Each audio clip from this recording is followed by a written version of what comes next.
Mia Turner had never stepped inside a place like the Waldorf Astoria in her life, and if the email had not looked so official, she would never have dared to come tonight. Not in her rented dress, not in her scuffed heels, and certainly not while carrying the cheap clutch she had bought from a sidewalk vendor in the Bronx on her way to her night shift at the diner just a week earlier. But there she was, pushing open a door that felt heavier than any door she had ever touched and stepping into a golden room full of chandeliers glittering like frozen stars above people who looked as if they had stepped out of magazine covers instead of real life. The instant the soft carpet cushioned her shoes, she felt it. The hush, the shift, the sweep of eyes turning in her direction as though her very presence disturbed some invisible balance, and the quiet ripple of laughter that followed made her spine stiffen and her cheeks heat, though she tried to pretend she did not hear it. A staff member at the entrance examined her dress with a polite, tight smile, murmuring something about dress code, but because her name was on the list, by some mistake, he waved her through gently, and Mia whispered a thank you. Even though her voice shook, and she tried to disappear into the crowd, yet there was no way to hide in a room like this. Not when she stood out like a smudge on a clean window.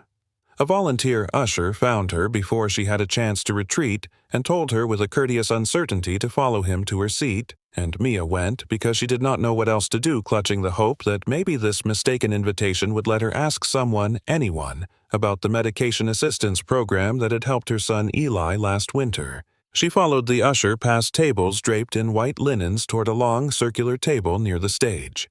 The table with a crystal plaque that read, "Executive Sponsors," and she tried to step back, tried to explain, but the usher gestured firmly. And then she was standing at the edge of the Billionaire table, the place she least belonged. She barely had time to breathe before a voice cut through the room.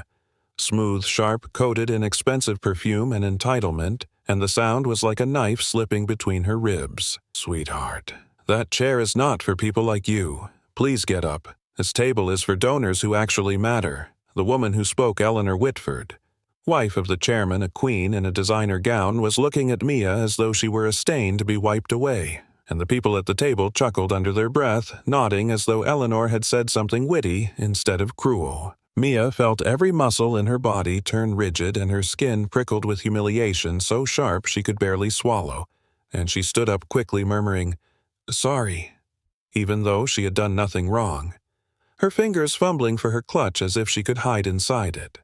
The laughter grew a little louder, not vicious but amused, the kind of laughter that says you should have known your place. And Mia felt something inside her collapse just a little because she had known she should not have come, and yet she had dared to hope anyway. Dared to think maybe she could find help for Eli. Maybe someone here would care about a little boy who wheezed through the nights. She turned away, ready to flee, before the burning in her throat turned into tears, because if she cried here in front of them, she would never forgive herself, and her steps were quick, uneven, desperate toward the nearest exit. She was perhaps 3 strides from freedom when the back doors opened wide, letting in a gust of cold winter air, and a man stepped through the room, falling into a sudden hush as if the chandeliers themselves recognized him. Noah Grant, the billionaire CEO whose face she had seen on health tech billboards and news features, moved with a calm authority that drew eyes toward him whether he wanted it or not. His black suit tailored his expression, focused until it shifted, landing on Mia, and then flickering toward Eleanor and the still laughing guests. In that single moment, Mia felt the air change, the laughter die, the whispers silence as Noah took in the scene, and something darkened in his gaze. Not anger exactly, but a deep, unmistakable disapproval that made Eleanor's smile falter. He did not look at the decorations or the donors or the cameras waiting for him near the stage. He looked only at Mia as though trying to understand why she was gripping her clutch like a lifeline, and why she looked like she was moments from breaking.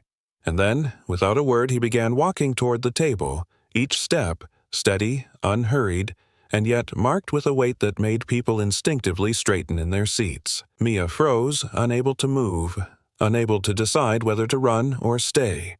And the closer Noah drew, the more she felt seen in a way she had not felt seen in years, not as someone out of place, but as someone wronged. Noah stopped at the edge of the table, his eyes still on the scene that had unfolded before he arrived, and the quiet room seemed to hold its breath.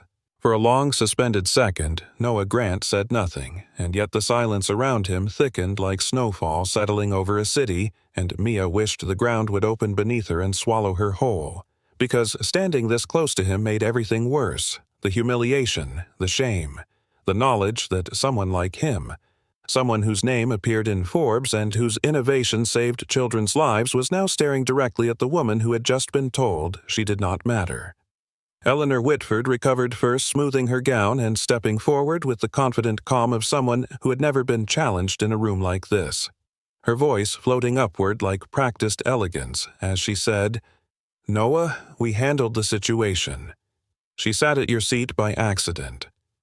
It was meant to sound like justification, but it landed like an accusation. And Noah's expression did not shift, but his eyes hardened in a way that said he understood exactly what had happened even without witnessing the words. He did not answer Eleanor, and he did not address the donors seated with their glasses half raised like an audience caught in a play they had not rehearsed. Instead, he turned fully to Mia, the harsh lighting softening against his features, his voice smooth, steady, unhurried as he said, "You do not have to stand. This is your seat tonight if you want it." The words felt impossible, like someone had rewritten the script of the night and handed her a new role she had never auditioned for. And for a moment Mia could only stare at him, her breath shallow because no one had ever spoken to her like that, not with quiet authority, not with gentleness woven into strength. The entire table fell silent, the laughter dying so sharply it almost left an echo, and Mia felt small and exposed, and yet strangely protected, as Noah placed his hand on the back of her chair, not forcing, not insisting, simply offering. She hesitated, her fingers tightening around her clutch because she should leave. She should get Eli's medication refilled tomorrow, she should go back to the life she knew, and yet the weight of the humiliation still burned inside her. And something about Noah's presence steadied her in a way she did not understand. She managed a whisper, "I should not be sitting here." And Noah shook his head once deliberately. "You have every right to sit if you choose to." His tone carried no arrogance, only certainty, and somehow that made it even more disarming.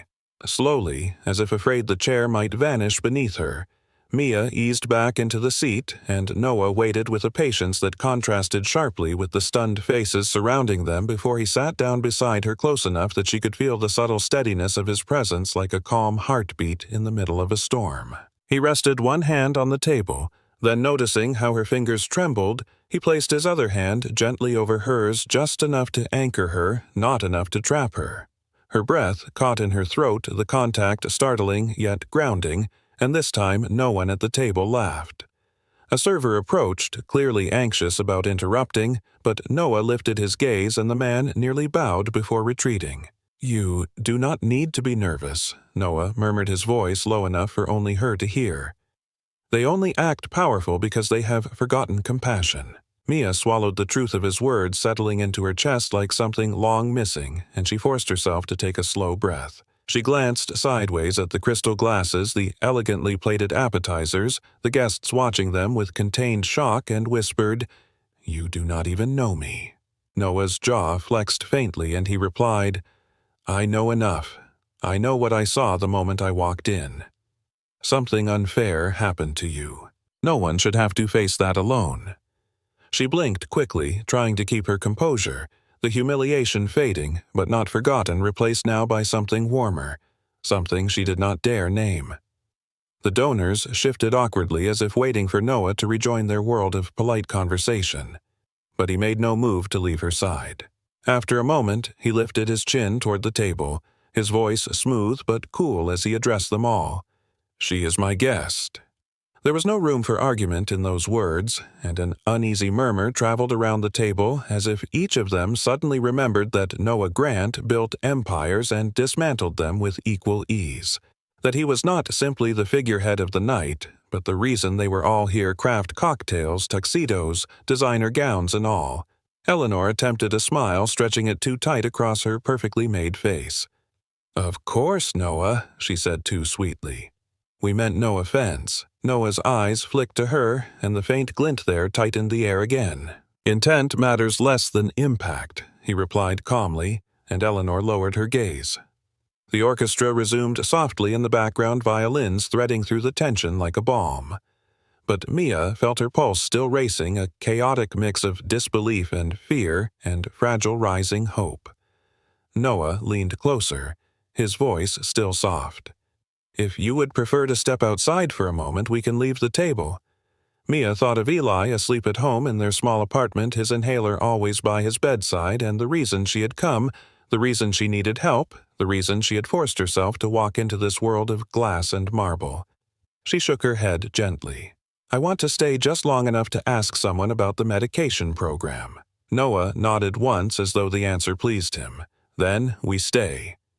The donors resumed their conversations, though more quietly now, and the chandeliers cast warm circles of light across the table, but Mia still felt the tremor of nerves in her hands even beneath Noah's steady touch. Across the room, cameras shifted angles, catching glimpses of them together. The billionaire and the single mother and Mia wondered distantly what kind of story people would invent before she even left the building. Noah seemed to sense her spiraling thoughts because he spoke again, grounding her. "They do not control the narrative." He squeezed her hand lightly. "You do." For the first time that night, Mia exhaled fully, the tightness in her chest loosening enough for her to breathe again. And sitting beside Noah Grant, she realized she was no longer thinking about running. She was thinking about surviving. She was thinking about Eli. She was thinking about how someone like Noah could walk into a room full of power and choose to stand beside the person everyone else had pushed aside. And that thought alone steadied her for the rest of the night. For the first few minutes after Noah sat beside her, Mia could barely hear anything over the pounding in her ears, the sound of her own disbelief drowning out the music, the voices and the distant clinking of crystal glasses, as though the entire gala had blurred into a soft, indistinct haze, except for the man sitting next to her, who somehow felt like the only steady point in a spinning room. He leaned slightly toward her, lowering his voice so that only she could hear, and asked gently, "Do you want to leave, or would you rather stay until you find what you came for?" She had not expected the question. She had not expected a choice in a room where she had been treated like an intrusion instead of a guest, and the simple act of being asked what she wanted felt like a hand reaching into a dark corner of her chest and pulling her into the light.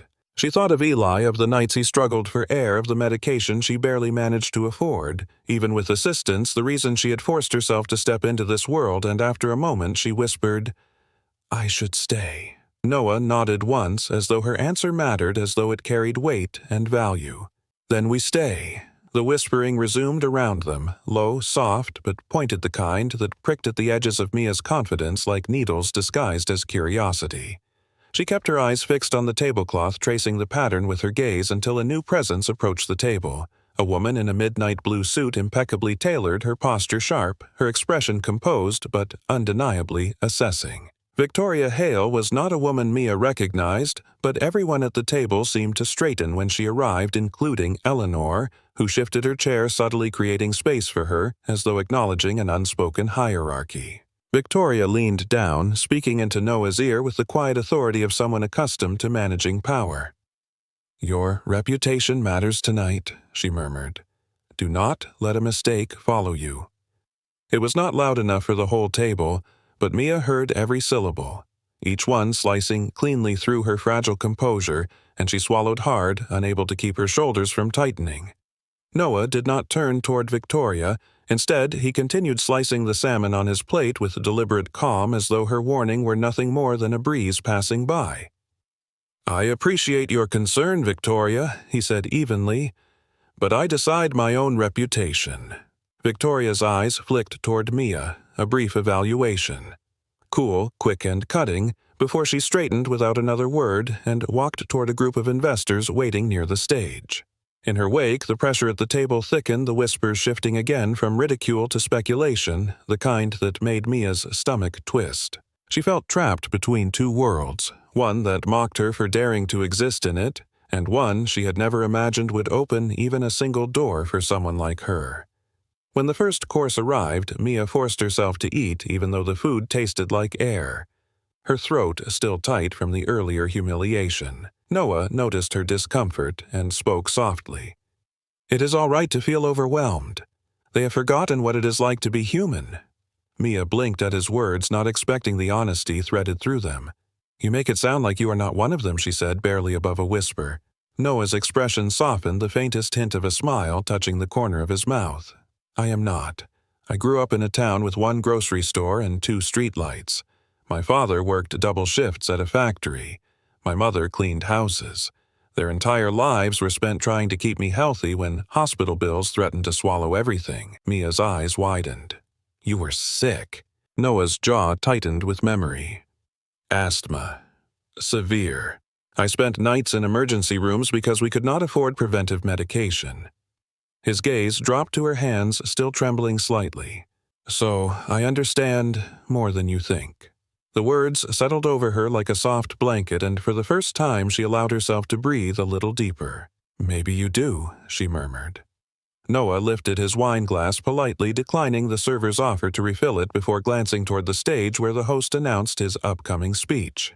They will want me up there soon, he said, but if at any point you want to step outside, I will go with you.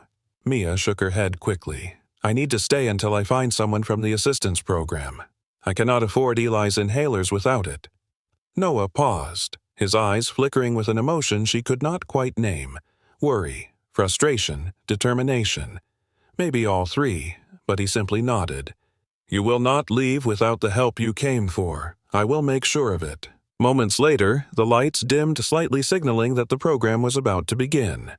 The host introduced Noah Grant, President and Chief Executive Officer of Grant Health Technologies, and applause surged across the room like a wave rising toward him.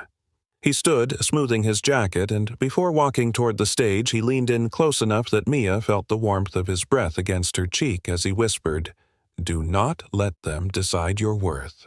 Then he stepped into the spotlight, leaving her with a heart beating far too loudly. On stage, Noah's presence transformed, absorbing the room with effortless calm. He spoke not of profits or expansion, but of families who struggled to pay for life-saving treatments, children like he once was, and like Eli who deserved more than a system built for the privileged. Every few sentences, his gaze drifted back to Mia, not in a way that called attention, not romantic, not dramatic, but grounding, as though she anchored something inside him, something that guided the truth he spoke. The cameras followed each shift of his eyes, capturing the subtle connection that tethered 2 worlds beneath the same chandeliers. Mia watched him, her nerves easing with each word he delivered, each reminder that dignity mattered more than status. And, for the first time since stepping into the ballroom, she felt something thaw in her chest. Something fragile, but real. Hope that she was not as invisible as the world insisted she was. When he finished, the applause was louder than before, sincere rather than polite. And as Noah returned to the table, the cameras still tracking him, Mia realized he had not simply given a speech. He had drawn a line. A line that everyone in the room could see, and one that somehow placed her on the right side of it. When the gala finally ended, and the golden lights began to dim and the orchestra softened into a final closing melody, Mia felt as though she had lived an entire lifetime inside one evening. One surreal, impossible, shimmering night that should never have belonged to her in the first place, and yet somehow had wrapped around her like a dream she was not ready to wake from. But the chandeliers faded and the guests drifted away, and reality pressed back in until she was once again just Mia Turner, the single mom from the Bronx, standing beside a billionaire who did not seem to remember he was one. Noah guided her through the crowded lobby with a calm, steady presence, never touching her more than necessary, but staying close enough that she could feel him there like a silent shield between her and every curious stare. Outside the hotel, the Manhattan air was cold, sharp, almost cleansing, and Noah opened the back door of a sleek black electric sedan, motioning for her to get in before taking the driver's seat himself, which startled her more than anything had that night. "You drive your own car," she blurted stupidly, and Noah let out a quiet, amused breath. "Only when I want to feel like a real person," he said before navigating into late-night traffic. For several minutes, neither spoke, the city lights rushing past their windows like rivers of fire as Mia tried to gather the courage to speak. She finally managed an apology, her voice small. "I am sorry if I caused any trouble tonight. I really should not have been there." Noah glanced at her as though she had said something absurd. "You did not embarrass me," he said, his voice low, firm, anchored. They embarrassed themselves. She let the words sink in, feeling them press against the bruised parts inside her chest. She turned toward the window, blinking quickly, hoping the reflection would hide her expression because no one had ever defended her in public with such certainty. Not since Eli was born. Not since she had been left to raise him alone. The drive back to the Bronx felt shorter than it should have, and when Noah pulled up in front of her building, a narrow brick complex with flickering hallway lights, Mia felt the familiar weight of self-consciousness settle over her. She reached for the door handle, but before she could rush out, she saw a small shape through the window. Eli was awake, sitting at the living room sofa, rubbing his sleepy eyes, waiting for her. Her heart dropped. "Oh no, he should be asleep," she murmured, pushing the door open, but before she could run inside, the apartment door swung open and Eli stepped out into the hall. His soft pajamas rumpled his hair sticking up. "Mommy," he called out and then froze mid-step when he saw Noah climbing out of the driver's seat. Eli blinked twice, his face brightening with an innocent shock. "You are the helper guy," he exclaimed, pointing at Noah like he had spotted a superhero. The name hit Noah with a soft, surprised laugh, and Mia turned scarlet, feeling heat flash up her neck. But Eli was already hurrying toward Noah with the unfiltered trust only a child could offer. Noah crouched automatically, bringing himself down to eye level, and smiled gently. "I guess I am." Mia hovered a few feet away, unsure whether to interrupt or apologize when Eli reached out to touch the sleeve of Noah's suit, his small fingers brushing the fabric. "I saw your video. He said you showed how the breathing machine works. It helps me. You help a lot of kids." There was no shyness in his voice, only admiration. And something in Noah's face shifted, a flicker of emotion, sharp and fleeting like a shadow crossing a window. "I am glad it helps you," he said quietly. "Kids like you are the reason I made it." Before Mia could say anything, Eli coughed a tight, wheezing cough, and Noah's body tensed instantly, his expression tightening with concern. "Is he all right?" Noah asked, turning to her. "It is the cold air," she said quickly. "He just needs the inhaler." Noah nodded, but the worry did not fade. He watched Eli wobble sleepily back inside and then turned to Mia, his voice suddenly careful. "If he ever struggles with breathing at night, call me. I mean it." She hesitated, then nodded, because she could tell he was not offering out of pity but recognition, memory, maybe even guilt. She stepped inside, trying to regain her composure, but Noah followed only as far as the doorway looking into the small apartment where the living room and kitchen blurred into one space, the light soft, the furniture slightly worn but filled with warmth. Mia felt vulnerable and exposed, imagining how the cramped room must look to him, a man who sat at gala tables draped in silk and lit by chandeliers. "I know it is small," she murmured, embarrassed. Noah shook his head firmly. "Warmth matters more than square footage." She stared at him, uncertain whether to believe he meant it, but his expression was sincere and steady, and something about that steadiness loosened a knot inside her. Eli returned with his sketchbook, flopping it open and showing a drawing of a robot-shaped inhaler, firing beams like a superhero. Mia laughed softly, but Noah's breath caught almost imperceptibly as he looked at the drawing with a strange, quiet intimacy. "My dad," he said after a moment, "had asthma too. We could not afford treatments back then." He paused, clearing his throat. He did not make it. The room stilled, and Mia felt her heart twist, not from pity, but from understanding the invisible threads that suddenly connected their worlds. "I am sorry," she whispered. Noah nodded once, then turned to Eli, admiring the drawing with genuine interest, asking questions about the robot, and listening as if nothing else in the world mattered. Something in the softness of his attention unsettled Mia in a way she could not explain. When Eli finally grew tired, Mia guided him toward his bedroom, mouthing a thank you to Noah for staying, even though she sensed he did not feel he deserved any gratitude. She returned to the living room to find him standing by the door, his hands in his pockets, his expression contemplative as though he was memorizing the quiet warmth of the apartment. He handed her a simple white card with his direct number on it. "If Eli's breathing worsens, or if you ever need help with anything related to his treatment, call me any time." She accepted the card, her fingers brushing his, and something sparked there, fragile, unexpected, and far too dangerous. Noah stepped back, nodding lightly. "Good night, Mia." She swallowed. "Good night, Noah." And when he left, closing the door softly behind him, she realized her heart was still racing. Not from fear, not from humiliation, but from something else. Something she did not dare name. Outside, Noah lingered for a few seconds, glancing back at the window, the warm glow spilling through the curtains before finally turning away, walking into the cold night as though he was leaving something behind, even though he found himself glancing back twice, maybe 3 times before disappearing down the street. The next evening came faster than Mia expected, and though she tried to convince herself that Noah Grant would never show up again, that she had misread the weight in his eyes, the softness in his voice, and the way he lingered outside her building, she found herself cleaning her living room twice, fluffing cushions and wiping the tiny kitchen counter until it gleamed, even though she knew how ridiculous it was to prepare anything for someone like him.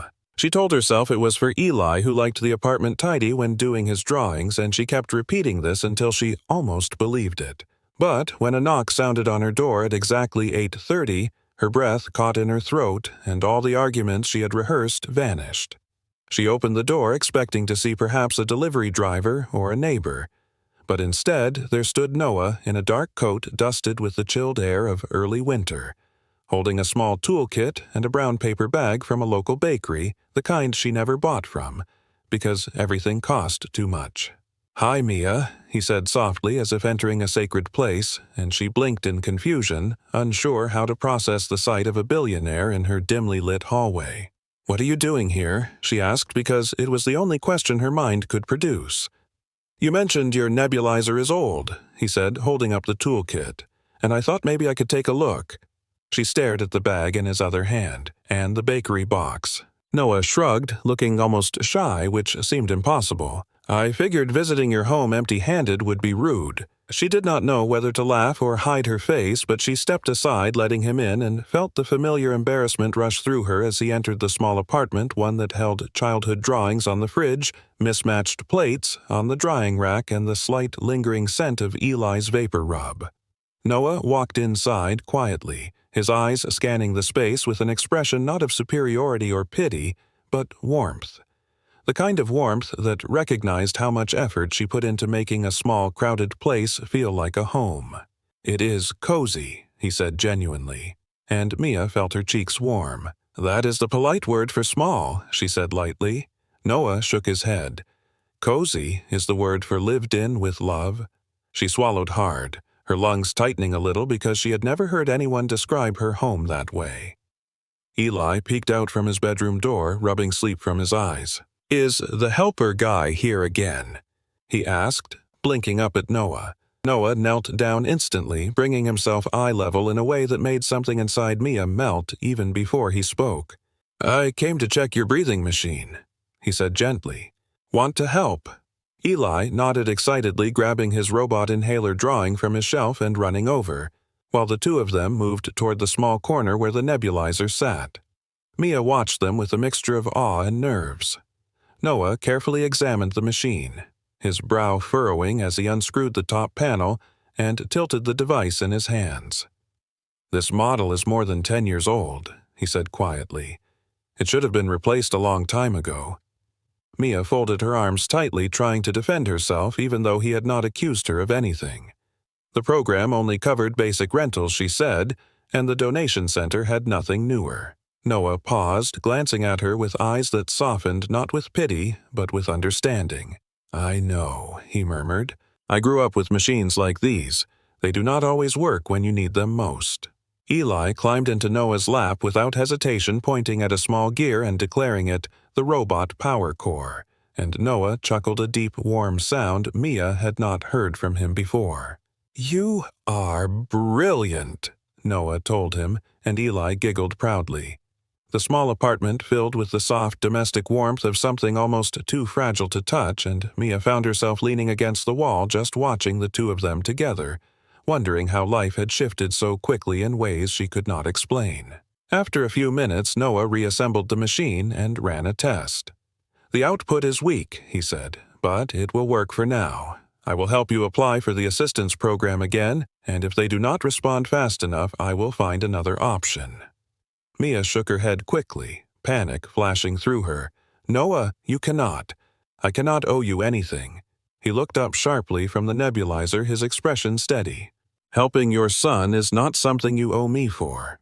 It is something that should already be guaranteed." She felt something tighten in her throat at his conviction. "You talk like you remember what it is like," she whispered.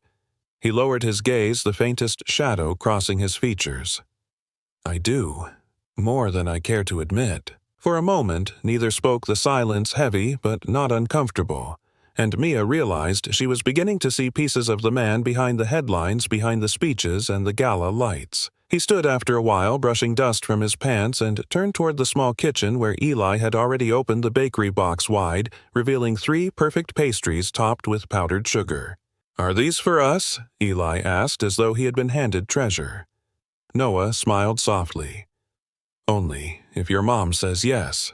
Mia hesitated, but one look at Eli's wide, hopeful eyes broke her resistance. "Just one each," she said, and Eli cheered, taking the smallest one and handing the biggest piece to Noah, completely unaware of the absurdity of offering a billionaire the largest share. Noah accepted it without hesitation, taking a careful bite and letting crumbs fall on his lap while Eli laughed, and Mia felt her chest warm in a way that was both terrifying and gentle.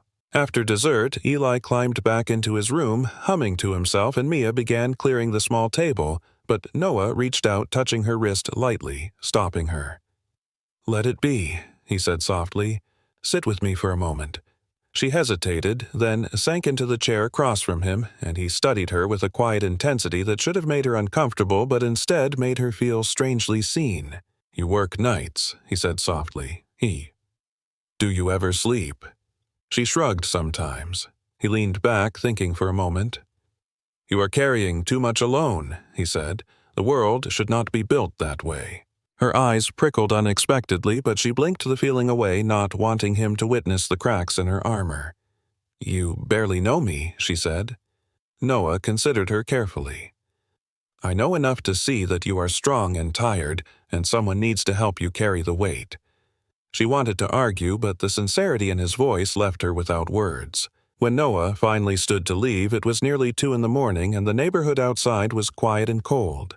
He paused at the door, glancing around the apartment one last time as though memorizing its corners before meeting her gaze with an expression she could not decipher. "Thank you for letting me in," he said quietly.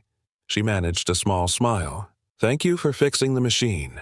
He nodded once, then stepped into the hallway, and as he walked toward the stairs, Mia watched him glance back not once but twice, his eyes lingering on the warm glow spilling from her doorway before he finally disappeared into the night, leaving behind a silence that felt strangely full. By the next morning, the world Mia had tried so hard to keep small and manageable cracked open in ways she never saw coming because, while she walked Eli to school with his inhaler tucked inside the front pocket of his backpack and hurried toward the diner for her shift, the internet was already devouring the gala photos like wildfire sweeping through dry grass. She did not notice it at first, not until she arrived at work and felt the shift in the air, the awkward hush that followed her through the kitchen doors, and the tight smirks exchanged between coworkers who usually ignored her. Her manager barely looked at her before muttering under his breath, "So you had dinner with a billionaire last night, huh?" as though the words tasted sour. Mia blinked confused until another server shoved her phone in front of her face, showing a picture that made her knees nearly buckle. It was her and Noah sitting side by side at the gala, his hand covering hers, angles soft but unmistakable, the lighting making the gesture look even more intimate than it had felt, and the caption plastered above the photo read, "Mystery Woman at the Billionaire Gala." Who is she really? Her stomach dropped and heat flooded her cheeks. She had never imagined anyone would care enough to take a picture of them, let alone post it for millions to analyze. Before she could process it, a customer walked by, whispering loud enough for the entire hallway to hear, "Looks like the billionaire likes charity cases." Laughter followed, and Mia's breath caught in her throat.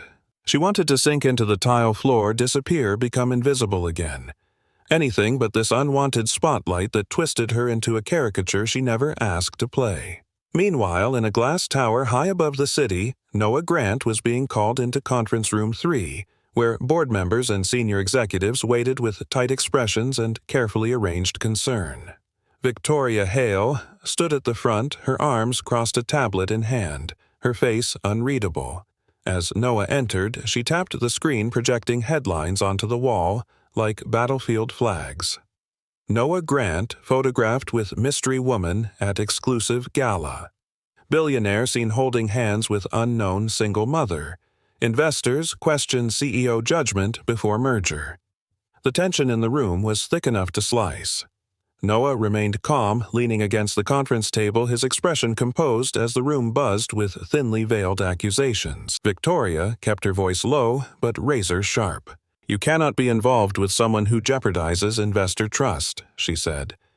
"We are days away from the merger vote, and stability is crucial." Noah stared at her with cool, controlled displeasure. "A photo of me speaking to someone jeopardizes trust?" he asked. Leaning into the silence, she replied, "Some women see powerful men as solutions. I am suggesting caution for the sake of the company." She paused, then added quietly, "And yours." Another board member chimed in with forced concern. "We just need you to be careful, Noah. The optics are complicated." Noah straightened.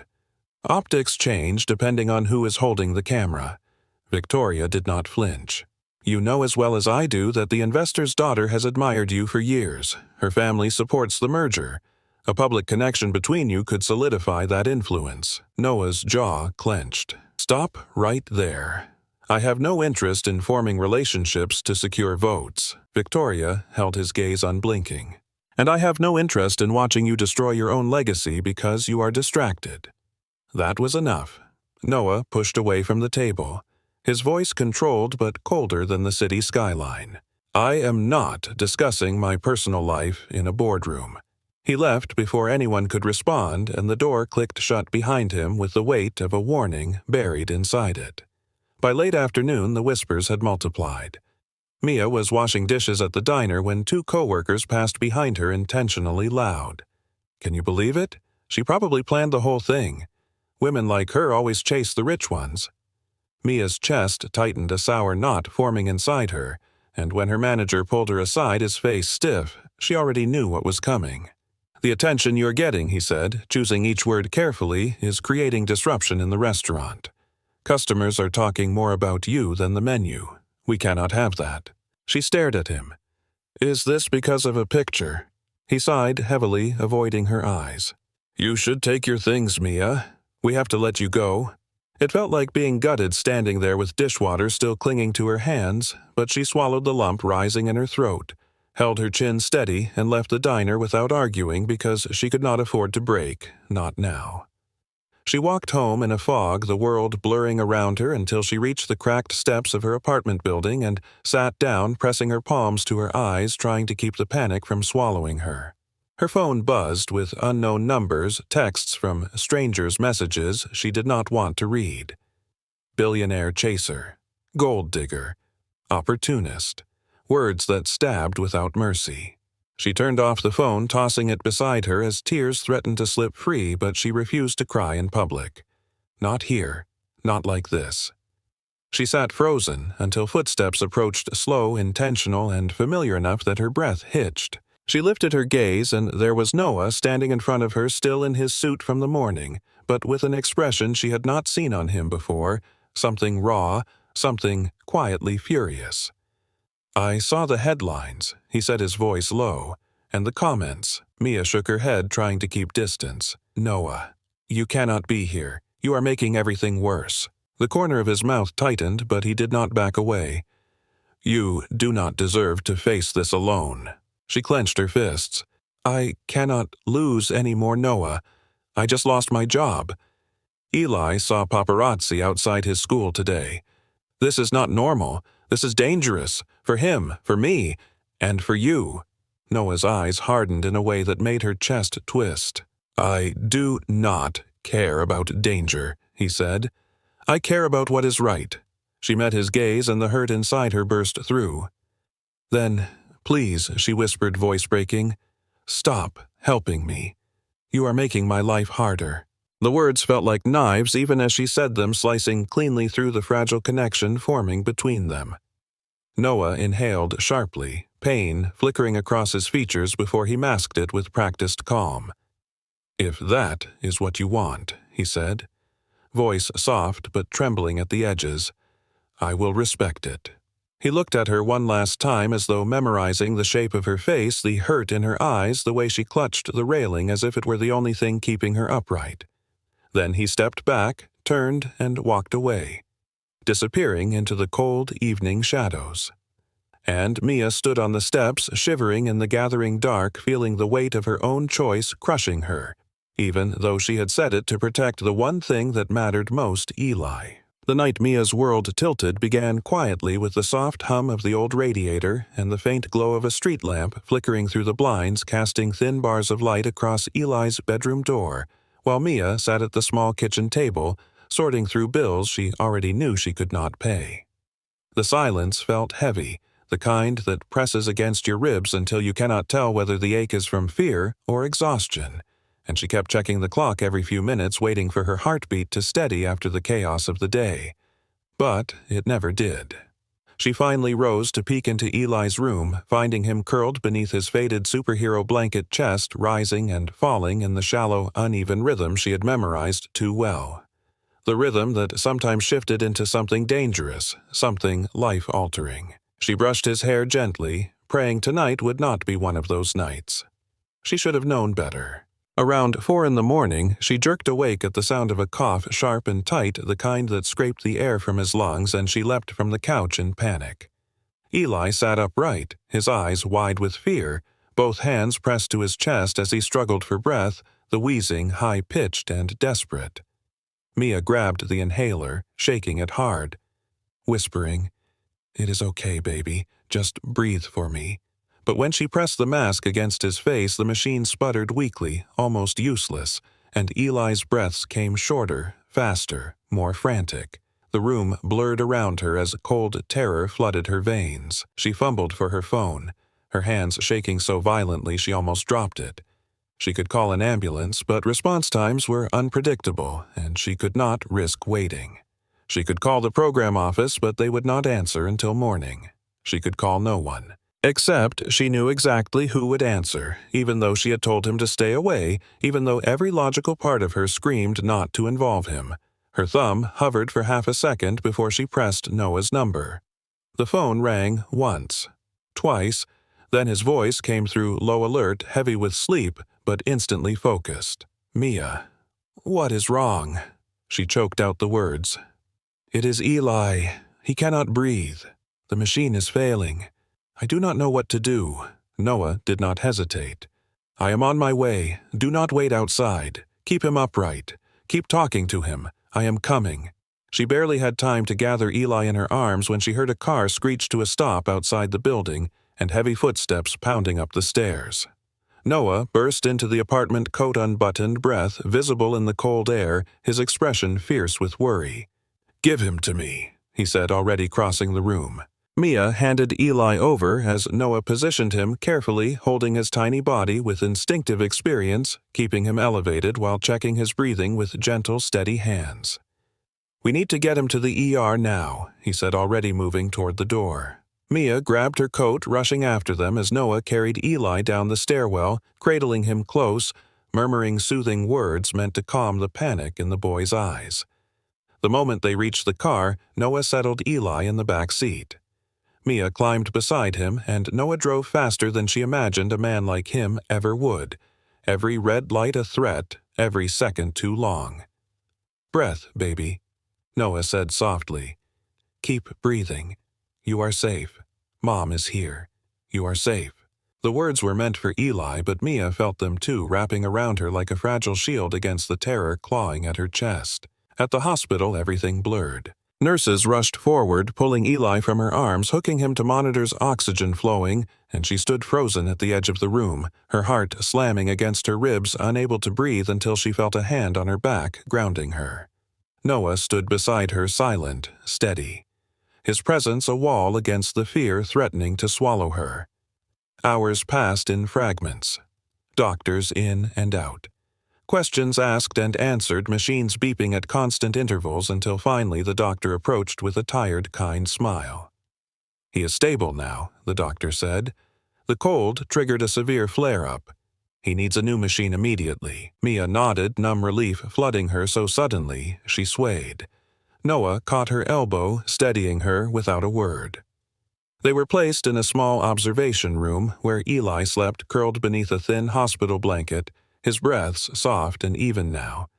But every rise and fall felt sacred to Mia as she watched him through blurry eyes. She sank into the plastic chair beside the bed, her exhaustion hitting her like a collapsing wave, and before she could stop herself, she fell forward, resting her forehead against the rail, trembling with leftover fear. Noah lowered himself into the chair beside her, not touching her, but close enough that she felt the heat of him, a silent reminder that she was not alone. After a long moment, he spoke quietly. "You did everything right tonight." She laughed weakly, wiping at her eyes. "I called you after telling you to stay away. That is not doing things right." Noah shook his head. "You called because you love him. Nothing else matters." She turned toward him, her eyes red from tears, exhaustion, pain, and something softer, something she did not want to name. "Why did you come so fast?" she asked, voice barely above a whisper. Noah looked at Eli, then at her, his expression unguarded in a way she had never seen. "Because I know what it feels like to be a child struggling to breathe," he said softly. "And because, when you call, I come." Her breath caught and she looked down, afraid he would see too much in her eyes. They sat in quiet stillness, the hum of machines filling the room until Eli stirred, awakening just enough to blink sleepily. Noah leaned forward immediately, and Eli focused on him with surprising clarity, whispering in a raspy breath, "You make Mom less scared." The words struck like an arrow, clean and deep, and Mia covered her mouth, trembling as Noah froze the emotion flickering across his face, raw, pure, and unfiltered. He reached forward, brushing a gentle hand through Eli's hair, and whispered, "And you make me want to try harder." Eli's eyes drifted shut again, leaving the room steeped in a fragile warmth, as though something invisible had shifted among the three of them, changing the shape of the air itself. Mia watched Noah, his profile outlined by the dim hospital light. His eyes fixed on Eli with a tenderness she never expected from a man so powerful, and her chest tightened with a feeling she could not control, a feeling she feared and needed all at once. Hours later, as dawn began to touch the windows, she opened her eyes from an unintended sleep, and the first thing she saw was Noah still awake, still watching over Eli, his posture weary yet unwavering, as though leaving was never an option. And in that moment, something inside her broke open, a quiet realization she was not ready to face, but could no longer deny. Noah Grant did not just help them, he stayed. By the time Mia and Noah left the hospital, the sun had already climbed above the Bronx skyline, casting pale gold across the streets, still slick from the night frost. And though Eli was stable enough to return home with a new temporary inhaler, the weight of the exhaustion pressing over Mia's shoulders felt heavier than anything she had carried before. She kept glancing at Noah as they walked toward his car, the early light softening the sharp lines of his face, making him look almost too human for someone the world insisted on calling untouchable. But she forced herself to stay quiet because every moment of comfort she felt near him made her more afraid of how much she could lose. When Noah drove her home, the city felt strangely still, as if holding its breath, and Mia tried to savor the brief peace, but it shattered the moment she saw the small cluster of people waiting outside her building. Cameras, phones, microphones, raised like weapons ready to strike. Her body froze. "Oh no," she whispered, clutching Eli closer while he slept limp against her shoulder. Noah's eyes darkened instantly, jaw tightening as he slowed the car, scanning the crowd with controlled irritation. "Stay in the car," he said firmly. "I will get them away." But Mia shook her head, panic rising like a tide. "If they see you, they will think the worst. We should sneak through the back." Noah hesitated, clearly wanting to protect her directly, but he nodded because he understood the danger of being spotted with her again. He drove around to the rear alley, a narrow path where broken crates and trash bins lined the walls, and parked behind the building. Mia hurried up the stairs, keeping Eli close while Noah walked slightly behind her, alert, watching for movement, and when they reached her door he paused, making sure no one had followed. Only when she was safely inside did he exhale. Mia gently laid Eli on the couch, his breathing steady at last, then stepped back toward Noah, who stood just inside the doorway, his gaze softening as he watched her tuck the blanket around her son. "Thank you," she whispered. "I do not know how to repay you. You do not owe me anything," Noah said, his voice quiet. "I care about Eli and I care about you. That is enough." Her throat tightened painfully, but before she could respond, a sharp knock banged against the front door, making her jump. Noah stepped protectively forward, but Mia caught his arm, panicked. "Do not let them see you," she whispered. "You cannot be here." He hesitated, and she saw the conflict in his eyes, but he moved quickly into the kitchen, hiding from sight, while Mia opened the door only a crack. A woman with a camera stood there, smiling wide in a way that made Mia's skin crawl. "Hi, Mia. Turner?" "Right.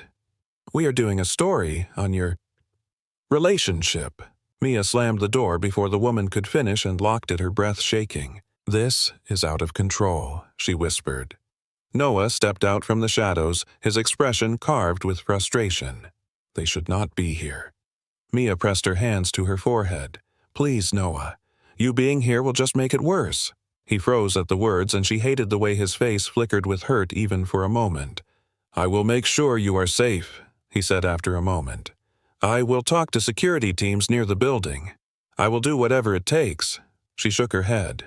"That is exactly the problem. Every time you help me, more cameras show up, more rumors, more people talk." Noah took a step forward, his voice deepening. "I do not care about rumors, Mia. I care about what is right." She closed her eyes, hating the truth in his words, but knowing it would not protect her. She would always be the one who paid the price, not him. The next few hours were a blur of knocks, voices, footsteps, and camera flashes crawling along the hallway like an infestation. Mia refused to open the door again, terrified Eli would wake into a nightmare. Her phone buzzed nonstop with messages from numbers she did not know, strangers calling her names. Insults tumbling one after another. Gold digger, opportunist, social climber. She curled against the wall, pressing her hands to her ears, but even then she could not block out the noise. Meanwhile, across the city, Noah stepped into a board meeting that felt like an interrogation room disguised with glass windows and polished floors. The moment he sat down, Victoria Hale activated the screen behind her, revealing a slideshow of headlines from morning news outlets, each more invasive than the last. Who is the woman holding Noah Grant's hand? Single mother sparks scandal. Investors express concern over CEO's judgment. Victoria's voice was calm, but sharp enough to cut through steel. "This is damaging the company, Noah. You cannot be seen with someone whose life invites instability." He did not raise his voice, but the chill in his tone was unmistakable. "Protecting a child is never damaging." Victoria's brow barely lifted. "The public does not see nuance. They see the consequence. The merger is at risk. Potential partners are backing away. You need to consider the larger picture." Noah stood abruptly, the chair scraping the floor. "I am considering the picture, and the picture shows a sick child who needs help and a mother doing everything she can to keep him alive. If that is controversial, then the problem is not me, it is the system." His words stunned the room, but Victoria only stared at him quietly. "You are risking everything for this woman," she said softly. Noah's eyes hardened. "I am protecting a family who deserves better." But the longer he stood there, the clearer it became that the company, the investors, the entire world wanted to shape his choices for him, and for the first time he wondered whether he could continue leading without losing the parts of himself that still remembered where he came from. That afternoon, Mia walked to the diner, hoping to speak with her manager again, explain the situation, beg for another chance, but when she stepped inside, conversation stopped abruptly. Her former co-workers stared at her with amusement, pity, or annoyance, and her manager only shook his head. "I am sorry, Mia," he said. "With the attention and the customers complaining, we just cannot bring you back."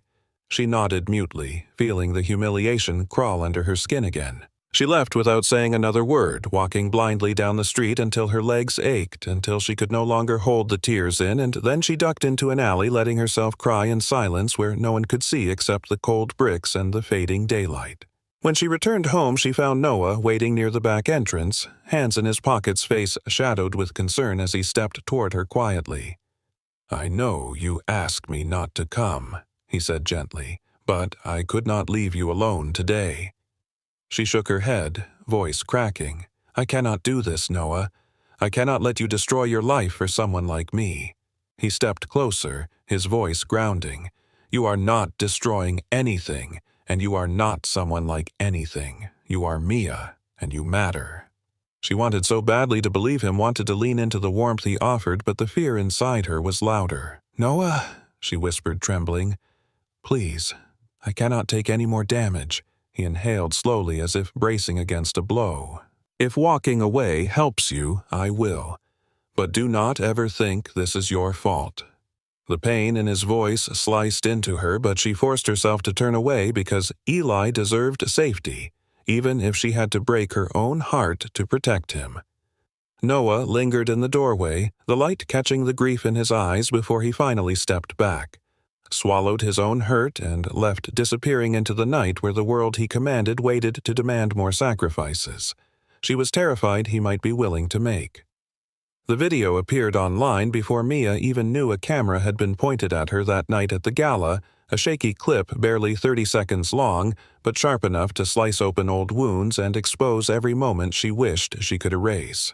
It showed Eleanor Whitford on, leaning over her with that cold, polished smile, telling her to stand up, telling her she did not belong, telling her the seat was reserved for people who actually mattered, and though the audio was grainy, the humiliation rang through clearly enough that millions of strangers felt entitled to judge her within minutes. Mia discovered the video only when a neighbor knocked on her door asking, "Wide-eyed, is that really you?" And when Mia grabbed her phone, the clip blared across her screen, freezing her breath in her throat as comment after comment poured in faster than she could read. Some voices defended her, calling Eleanor cruel, calling the room toxic, but others sharper, louder, more venomous, cut deeper than anything she had heard in real life. She should not have been there. Women like her love attention. Another gold digger trying to climb. She does not look like she belongs at a table like that anyway. Mia pressed a trembling hand over her mouth, fighting the urge to throw the phone across the room. Her reflection in the dark glass screen looked distorted. Her eyes too bright. Her face pale as if she were watching a stranger's humiliation instead of her own. Eli padded into the living room, then, still in pajamas, rubbing his sleepy eyes and carrying a stuffed giraffe by one leg. "Mom, why are you crying?" he asked. Voice small and innocent, and the question shattered her composure completely. She pulled him into her lap, burying her face in his hair, whispering, "I'm okay, baby. I am okay," even though her voice broke and her hands shook. Eli did not move away. Instead, he wrapped his arms around her neck, holding tight in the quiet way children comfort without needing instructions. When she finally loosened her grip, he looked at her with that deep, unfiltered empathy she wished the world understood. "Do people think you are bad?" he asked. "No," she said quickly. "They just do not know the truth." Eli frowned as though considering this, then slipped away for a moment, leaving her confused until he returned holding a piece of paper, his crayon still warm from his small hands. He placed the drawing gently in her lap. It showed 3 stick figures standing beneath a sun. One figure labeled Mom, one labeled Me, and the third, drawn with careful attention, wearing a black suit and big, kind eyes. Over their heads he had written crooked but clear, "The man who saved us." Mia's breath caught her vision blurring as the full force of the moment hit her. She pressed the drawing to her chest, trembling with an emotion deeper than humiliation, something closer to fierce, aching love. "Thank you," she whispered, brushing Eli's cheek. "You gave me exactly what I needed." And yet, as beautiful as the moment was, it did not erase the reality waiting outside her front door. That evening, as she stepped down the hallway to take out the trash, she saw a shadow near the stairs, and her heart jumped before her mind registered the familiar broad shoulders, the careful stance, the quiet presence. Noah. He stood a few feet away, his expression tight, unreadable, holding a grocery bag filled with essentials he must have bought on impulse. He opened his mouth to speak, but Mia froze, instinct pushing her backward because every time he got close the world retaliated against her. Noah's jaw tightened as if he sensed her retreat. "I am not here to intrude," he said softly. "I just wanted to make sure you two were holding up." She exhaled sharply, clutching the trash bag to her chest as though it could shield her from the emotions twisting inside her. "You saw the video," she said. It was not a question. Noah nodded, once his expression dark. "I saw enough to know that what happened to you was wrong." Mia laughed weakly, a sound that tasted like salt and bitterness. "The entire country seems to think I am the problem." Noah took a step closer but stopped himself, hands curling into fists at his sides. "You are not the problem, Mia. You were humiliated by people who hide their cruelty beneath wealth. And now the internet is doing what it always does: punish the wrong person." She wanted to believe him, but every insult she had read, every accusation, every cruel comment felt like a stone added to the weight she already carried. "You do not understand," she whispered. "I lost my job because of this." Eli saw people with cameras at his school. "Everyone assumes the worst the moment they see me near you." Noah's voice dropped lower, steady, almost pleading. "Then let me help. Let me fix this." She shook her head, desperation rising. "Noah, you cannot fix people's hatred. You cannot control what strangers think I am. It is too big." Noah inhaled sharply, his expression pained but controlled. "I cannot stand by while your dignity is torn apart by people who know nothing about you." Mia felt tears building again, but she forced them back. "Dignity," she whispered. "I lost that the moment they recorded me being treated like I was less than human." "You did not lose it," Noah said firmly. "They tried to take it, but you still have it. It lives in how you protect Eli, how you keep going, how you hold your head up even when the world pushes it down." His words sank deep but did not unburden her because the truth she carried was heavier than any praise. "You are still Noah Grant," she said, voice unsteady. "You walk into a room and everything bends around you. I walk into a room and they laugh. We are not the same." Noah's shoulders tensed at the words, his jaw tightening as though she had struck him. "I know we come from different worlds, Mia, but I would never let you stand alone in this." And yet she could not let him come closer, not while Eli's safety dangled between their intersecting lives. The hallway fell silent except for the hum of the overhead light, and Mia forced herself to step back inch by inch until her apartment door pressed against her spine. Noah's eyes followed her retreat, filled with worry, frustration, and a quiet pain that mirrored her own. When she reached for the doorknob, he said her name once, softly, almost fragile. "Mia." She paused, unable to turn around, afraid of what she would do if she saw his face again. After a long moment, Noah whispered, "I am here, if you need me, always." The sincerity in his voice nearly broke her, but she steeled herself, pushed open the door and slipped inside, closing it between them with trembling hands. As the latch clicked, the weight of everything pressed down on her: the video, the comments, the humiliation, the job she had lost, and the man she had pushed away, even though every part of her wanted to pull him close. Outside, Noah remained standing in the hallway, his shadow cast long across the dim floor, until finally he stepped back, swallowed by the empty staircase, carrying with him the sorrow of someone who wanted to save a world that was slipping through his fingers. The morning of the press conference dawned with an icy gray sky stretching over Manhattan, the kind of cold that seeped into concrete and bone and seemed to mirror the heaviness sitting in Noah Grant's chest as he stepped inside the glass building where the merger announcement was supposed to take place.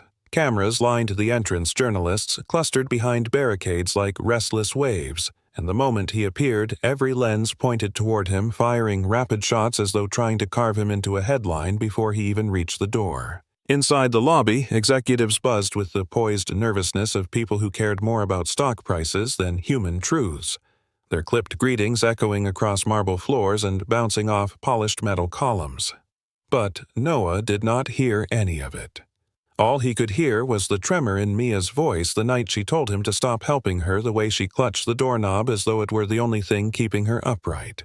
Her fear still clung to him like a shadow, reminding him that power meant nothing if he could not wield it in the moments that mattered. Victoria Hale waited for him outside the conference hall.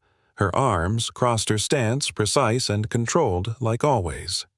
She studied him for a second, her expression unreadable. "Are you prepared?" she asked, voice low. "Investors expect a confident message. If we present uncertainty, the merger will falter." Noah met her gaze evenly. "I am prepared, just not for what they expect." Something flickered in Victoria's expression, a sharp calculation followed by the faintest narrowing of her eyes. "What are you planning?" "Something I should have done earlier," Noah replied before stepping past her. In the green room, assistants fluttered around him, adjusting his jacket, tugging at his tie, handing him briefing cards he did not bother to look at. The host announced his name through the speakers echoing into the packed hall, and Noah walked toward the stage with slow, controlled breaths, ignoring the tight ball of tension twisting through his chest.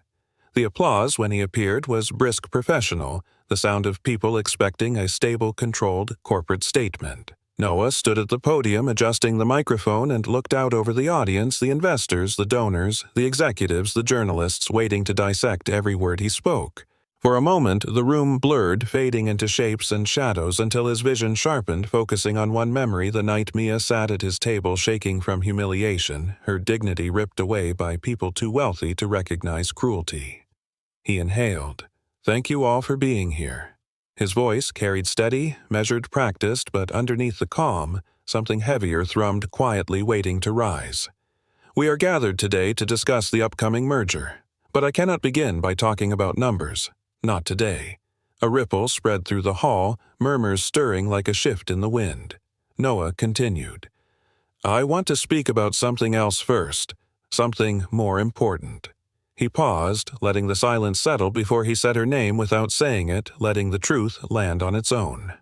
2 nights ago, at a gala meant to celebrate generosity, a woman was humiliated publicly for sitting in the wrong seat. The room stilled, every eye snapping toward him, media lenses tilting with sudden interest. She was told she did not belong, Noah said, voice firm. She was spoken to as though worth is measured by wealth. She was mocked for daring to be present. And she was recorded by strangers who saw a moment of cruelty and decided it was entertainment. A hush fell sharp enough to cut through the space. In the front row, Victoria's shoulders stiffened. Noah continued, his tone deepening. "I saw the video. I saw exactly what happened. And let me be clear. She did nothing wrong. The people who mocked her were wrong. The ones who laughed were wrong, and the ones who shared her humiliation online were wrong. Every wrong hung in the air like a gavel striking a courtroom. A journalist raised her camera, capturing the moment as though she sensed a story rewriting itself. Noah's eyes hardened, not with anger, but conviction. Money does not decide who belongs. Titles do not decide who deserves respect. Humanity does. He steadied himself, gripping the podium. I reached for her hand that night because she deserved respect when no one else in the room gave it to her. Not out of charity, not out of pity, but because dignity does not require permission. A wave of whispers rose, but Noah did not waver. The woman in that video faced more online abuse in 48 hours than anyone should endure in a lifetime. And while the world judged her identity or her circumstances, they forgot she is a mother of a child fighting for breath every single day. That child and that mother deserve protection, not ridicule. His voice cracked for a fraction of a second, quickly contained, but the microphone caught the tremor anyway, and the room leaned in. If anyone wishes to question my judgment for defending someone who deserved compassion, then go ahead, Noah said. But make sure you also question why a child's access to medical care depends on charity. Why a woman working 2 jobs cannot afford life-saving treatment for her son. Why humiliation is easier to share than empathy. By now, the hall was silent. Not the poised silence of an orderly event, but heavy, charged silence shaped by the realization that the man at the podium was no longer giving a corporate update. He was taking a stand. Noah took a slow breath, sensing the turning point. If supporting a mother fighting for her child complicates a merger, then perhaps we should question the values driving that merger. His gaze drifted for a moment as though he could see Mia through the walls of the building, through the layers of fear that had kept them apart. I will not remain silent while dignity is put on trial. Not hers, not anyone's. When he stepped back from the microphone, applause erupted, not polite this time, but raw and rising like a tide breaking free. Cameras flashed, capturing a billionaire choosing principle over profit, and the moment traveled through the room as something irreversible, a declaration that would not fade quietly. Somewhere in the Bronx, in a small apartment with worn curtains and warm light, Mia watched the live stream on her phone, hand trembling, covering her mouth as tears spilled down her cheeks. She listened to his voice, steady, unwavering, defending her in front of the entire country, and something inside her cracked open, soft and painful and full of hope she had tried to bury. Noah Grant had not just taken her hand in a ballroom. He had taken her side before the world, and for the first time since the humiliation began, she felt the weight on her chest lighten, replaced with a fragile flicker of belief that maybe, just maybe, she was not standing alone anymore. The video of Noah's speech traveled faster than Mia had ever seen anything spread online, flooding every platform with clips, quotes, reactions, and commentary, all echoing the same stunned refrain that a billionaire had stood before the country and defended a single mother from the Bronx without hesitation, without apology, without protecting himself from the backlash that inevitably followed. Mia watched it once, then twice. Then again with her hands pressed over her trembling mouth as though she could hold the pieces of herself together with her palms alone. She did not know how long she cried, only that each tear carved away a layer of fear, leaving something rawer, something more honest beneath. But with honesty came terror. Because she had pushed him away, because she had told him not to help her, because she had begged him to stop caring, and he had listened. He had respected her even when it broke him. The thought hollowed her out as she sat on the couch beside Eli, who had fallen asleep, drawing another picture of the three of them holding hands. When she touched his tiny fingers, she whispered, "I am trying, baby. I am trying so hard to make the right choices." By nightfall, the apartment had grown quiet again, and for the first time in days, no cameras waited outside, no reporters shouted questions on the stairs. Maybe Noah's words had forced the vultures to scatter, or maybe the world simply moved on, but either way the silence felt foreign too, still too expectant. Mia stood by the window clutching Eli's drawing when she heard soft footsteps outside her door. Steady, purposeful, familiar enough to make her heart lurch against her ribs. She opened the door slowly, half terrified of who might be waiting. But there he was, Noah Grant, standing in the dim hallway without security, without assistance, without cameras. Just him in a dark coat. His hair slightly tousled, his eyes holding that same careful steadiness she had seen in the hospital the night everything changed. "Mia," he said quietly, and the sound of her name in his voice nearly unmade her. She swallowed, gripping the edge of the door. "You should not be here." His expression softened with something fragile, almost hesitant. "I know, but I needed to talk to you, just once, without the world watching." She stepped back, letting him inside because some part of her body moved toward him on instinct even when her mind was still tangled in fear. Noah walked slowly into the small living room, looking around as though absorbing the quiet warmth, and she watched him from behind, feeling the weight of all the words she had forced between them. After a long moment, she whispered, "You should not have said all that today. The country is debating your sanity. Investors are furious. Victoria probably had a heart attack." Noah exhaled a breath that sounded almost like a laugh, but heavy with truth. "I did not say it for them. I said it because it was the truth." Mia closed her eyes. "Truth does not protect people like us. Truth does not pay my rent or get Eli medicine or keep cameras away from his school." Noah turned toward her, his gaze steady. "You deserve protection. You and Eli, and I will not apologize for saying so." She shook her head and her voice cracking. "That is the problem. Every time you help me, the world sees something ugly that is not there. They twist it. They twist me. And I cannot let Eli get caught in that." Noah moved closer, stopping only when he sensed she needed space. "I understand your fear. I understand your instinct to protect him above all else. But do not believe for 1 second that any of this is your fault. None of it." She opened her eyes, meeting his stare, and the pain in her chest rose like a tide threatening to drown her. "You are a billionaire, Noah. People will always think I want something from you, And I cannot live under that judgment. I cannot raise Eli under it." Noah's jaw tightened, but not with anger, with determination. "Then you need to know something. I do not want anything from you. I do not need anything from you." His voice softened, then deepened into something quieter, more vulnerable. "Except for the chance to stand beside you if you let me." The air between them shifted heavy, warm, and trembling with something she had refused to let herself feel until now. Her voice came out barely audible. "Why me?" Noah stepped closer, one slow, measured step at a time. "Because when I walked into that ballroom and saw you being humiliated, you did not shrink. You stood up. You protected your dignity even when no one else did. Because you walked into a world that tried to spit you back out just to fight for your son. Because you work until your body aches and you still find a way to smile at him like the sun rises for him alone." His gaze softened, fully unguarded. "And because being near you makes me feel like the world is still human." Mia's breath trembled, the truth in his voice slipping past every wall she had built. "But I am scared," she whispered. "I am terrified of what you make me feel. I do not know how to exist in your world." Noah shook his head slowly. "Then we will not exist in my world. We will exist in ours. No cameras, no expectations, no pressure, only what you choose." Mia felt her heart pull toward him like tide to moon, but she held her breath, pressing fingertips against her chest. "You cannot promise that. You cannot promise the world will stay out of this." Noah nodded. "You are right. I cannot promise that. But I can promise one thing." He lifted his hand slightly. "I will never let my world swallow yours, not unless you choose it."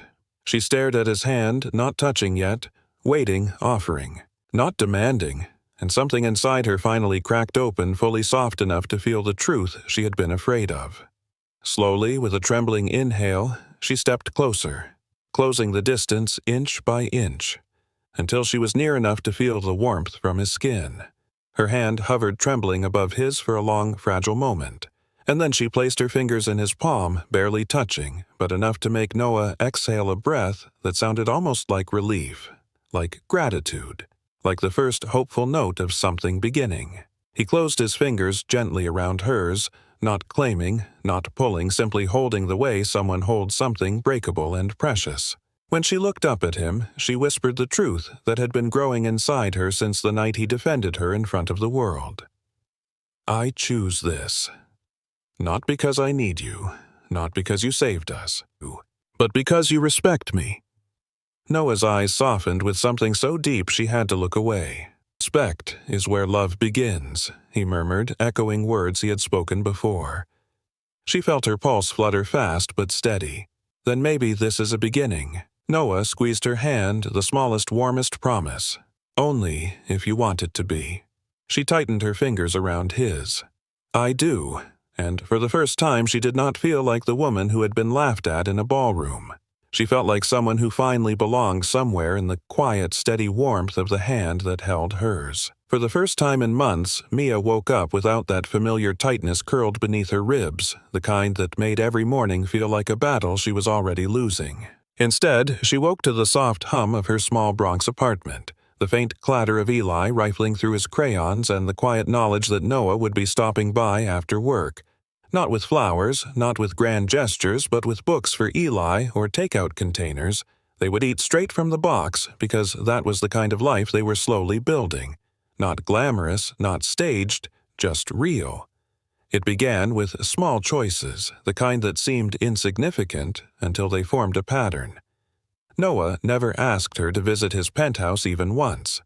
He never hinted she should dress differently or talk differently, or be anything other than exactly who she was. Each evening he simply arrived at her door lightly knocking as though he did not want to disturb the world behind it, and when she opened the door he would offer a tired smile, the kind worn by someone who had spent a day in war rooms full of executives before finding peace in the quiet glow of an apartment that smelled faintly of detergent and cinnamon from Eli's favorite cereal. One evening, Eli ran straight into Noah's legs, practically tackling him with excitement, and Noah laughed, kneeling down so he and the boy could be eye to eye. "What are we reading tonight, buddy?" Eli held up a library book about space rockets, his grin wide and gap-toothed. "Can we do the voices again?" Noah saluted him. "Only if you promise not to judge my alien accent." Mia caught herself watching them longer than she intended, her heart folding in around the picture of Noah sitting cross-legged on her living room floor, reading with dramatic flair, as Eli giggled so hard he fell sideways against Noah's arm. Noah looked up at her, once his eyes soft with a warmth that said, "I am here. I want to be here," and she felt something settle inside her, something she had not felt in years. Safety without condition. Outside their little world, the merger talk stabilized surprisingly quickly. Victoria Hale, who had once viewed Mia as a risk, now found herself tracking public sentiment and discovering something unexpected. People admired Noah for speaking up. The brand looked more human. Investors praised his transparency. When she eventually approached Noah one afternoon, she did so with less steel in her tone and more reluctant acceptance. "It appears the country likes you better when you act like a person," she said dryly. Noah raised a brow. "I have always been a person, Victoria." She looked at him, then at the photo on his desk, Eli in hospital pajamas holding Noah's hand while Mia slept in a chair beside them, the image taken by an ER nurse and shared online with a caption about compassion. Her expression softened half an inch. "They mattered to you." It was not a question. It was a realization. Noah answered without hesitation. "Yes." Victoria nodded, once the stiff kind of nod given by someone adjusting to a truth they cannot fight. "Then let us use that humanity responsibly." The media storm died faster than Mia expected, replaced by quieter stories about the family assistance program she worked with, profiles about the challenges of low-income single parents, and op-eds praising Noah for highlighting dignity in healthcare. And through all of it, Mia did not move to a luxury apartment or ride in private cars or adopt any of the glitter Noah's world had to offer. She still took the subway, still shopped coupons, still lived in the same apartment with the same peeling paint in the hallway because leaving it felt like abandoning the life she had fought so hard to build. Noah never pushed her to change anything.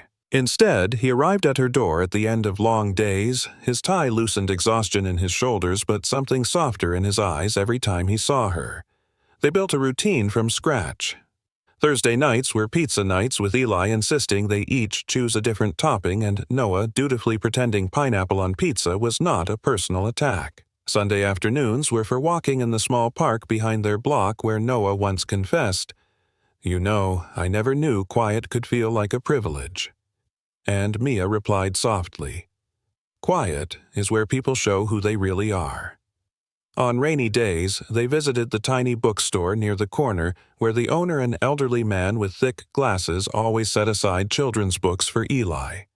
One afternoon, as they browsed the aisles, Mia caught Noah watching her, not with hunger, not with possession, but with a kind of reverence that made her chest tighten. "Why are you looking at me like that?" she whispered. "Because you move through the world like you expect it to hit you," he answered gently, "and still you get back up." She did not know how to respond, so she simply reached for his hand. He intertwined their fingers lightly in a way that felt more intimate than any kiss could. It was these small choices that shaped their story. Choices rooted not in wealth or spectacle, but in presence and mutual respect. The world still whispered sometimes because people always whispered, but the noise around them mattered less each day. Eli's health stabilized with regular medication.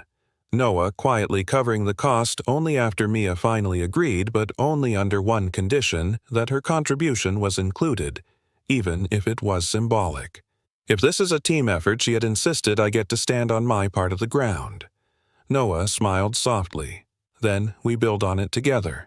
When Mia began working at a nonprofit family support foundation, it was during a meeting where she spoke passionately about parents who fall through the cracks, how hard they work, how invisible they become.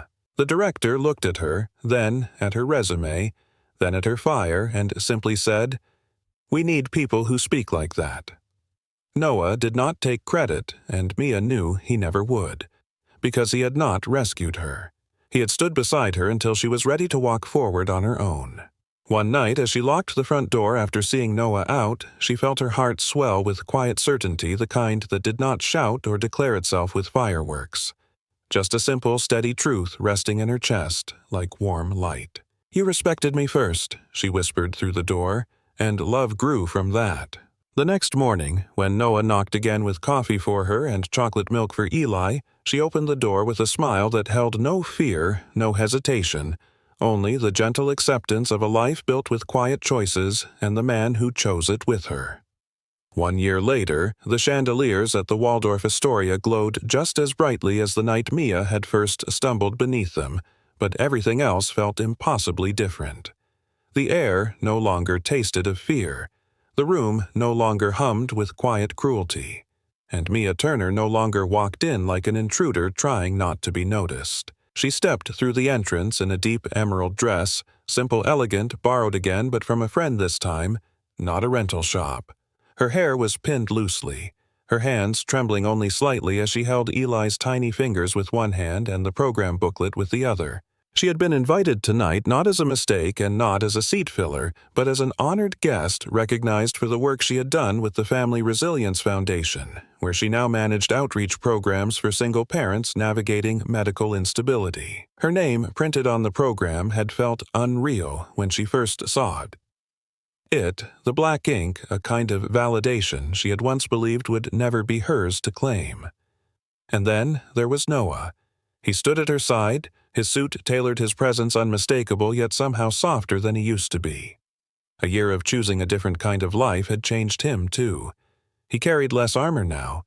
Fewer walls, his edges rounded by evenings. Reading storybooks, cooking pasta badly in Mia's kitchen, and choosing a world that made him feel more like a person than a brand. When they entered together, the entire ballroom shifted, a ripple of recognition moving through the crowd, but for the first time, Mia did not shrink beneath the attention. Instead, she lifted her chin, feeling her pulse settle into something steady and grounded. Eli tugged her hand and pointed toward the enormous floral centerpiece on the main stage, whispering in awe, "Mom, look at the big flowers." She laughed, quietly smoothing the collar of his tiny button-down shirt. "They are beautiful, baby." Noah offered his hand slightly, palm up. Waiting, not assuming, and she slipped her fingers into his without hesitation.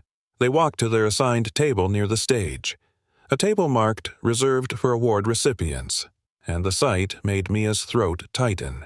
A year ago, people had laughed when she sat at a billionaire's table. Tonight, she was sitting at her own. As they settled into their seats, several donors approached to greet Noah, but tonight their eyes shifted to Mia with something different from the judgment she remembered. Respect, curiosity, even admiration. One woman put a gentle hand on Mia's arm and said, "Your speech in Denver changed the way our board thinks about single mothers. You are doing important work." Mia blinked, stunned, but managed a soft, "Thank you. It means a lot." When the gala program began, a video montage played across the screens showcasing families the foundation had supported over the past year, and Mia felt tears prick her eyes, recognizing faces she had met in clinics and community centers. Mothers she had sat beside fathers. She had helped translate medical jargon for children. She had hugged when medications ran out. Then the host announced the final award of the night, the Community Impact Honor. And Mia froze, because the name printed beneath the title was hers. The applause that rose felt like a wave curling gently around her, not crashing, not overwhelming, just carrying her upward. Noah squeezed her hand once, a grounding, silent, "I am here," then released it so she could stand. Eli practically bounced in his seat, clapping wildly, shouting, "Go, Mom!" which made the entire table smile.